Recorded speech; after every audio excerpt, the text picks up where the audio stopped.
Hey, I'm Jen Fitzgerald, and this is my presentation, my speech on leadership, particularly what I have learned throughout this course of Intro to Macro Social Work. And just wanted to start it by, just like our course started, where we kind of took a look at kind of a Machiavellian approach to leadership, which is really about being performative. It's about being seen as a good leader. It's about kind of manipulating people to do what you want. And it's basically the worst. I mean, we've all probably experienced leaders like this at some point in our lives, in through different organizational setups. And not only is it not effective for leadership, it is the antithesis of what being a social worker is about. It is the antithesis of the NASW's code of ethics. So I love that throughout this course, we got to look at some of the different leadership styles and approaches. And we also got to take some tests and some different things, some assessments that might help us get a better understanding of what leadership could look like.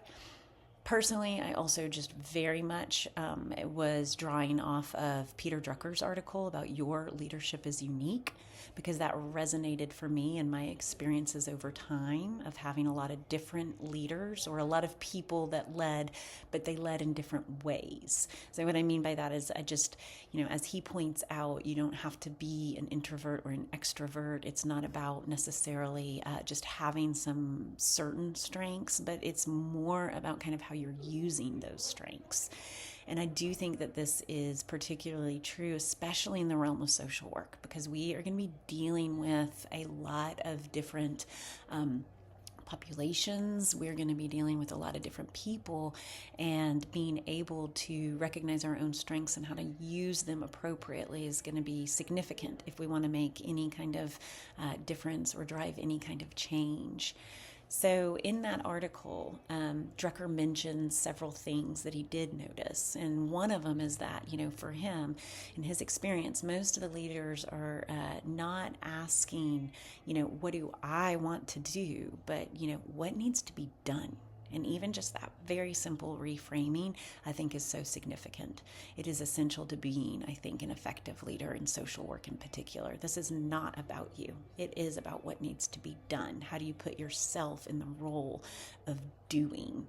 And I think that that's pretty critical for a good leader. I also know that he also mentions another question is kind of, so what can I do that makes a difference? So once you address what needs to be done, then you are going to need to look at, to be a good leader, what are your strengths? Again, we've gotten to take the Clifton Strengths Assessment. We've got emotional intelligence test.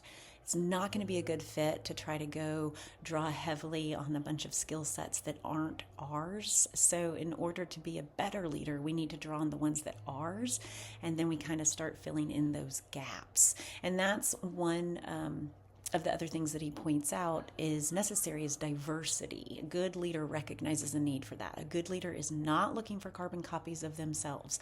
They don't need a bunch of mini-me's just replicating what that leader wants to do. They need bigger, broader, more experience, more ideas, more recognition of what that can do and bring in order to drive results, which I greatly appreciate. Drucker also mentions that a good leader is going to ask sort of what the organization's goals are, and then how do you, what is performance and results? How are these measured? What do you do? Because let's face it, in the world of social work, sometimes the change is small or slow.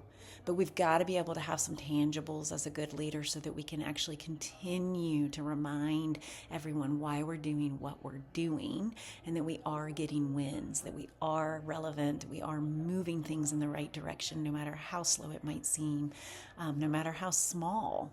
We may not even get to see the overall effect until later. So being able to understand how to measure kind of the performance and results, I think, is also important for good leaders.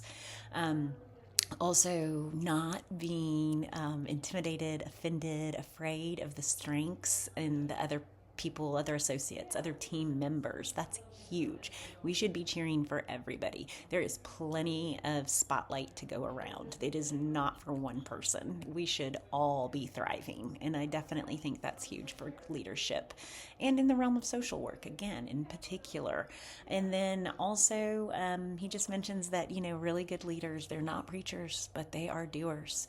So even in the midst of all of this, everything I'm talking about, in order to actually be an effective leader, I have to not just talk about it, I have to now go out and kind of try to get it done. So I'm hoping that I can use a lot of this in my roles moving forward and introducing some macro work into my life, even if micro is my professional focus. I have no doubt that some of these skills are going to come in handy so that I can also be part of the change and maybe even an effective leader.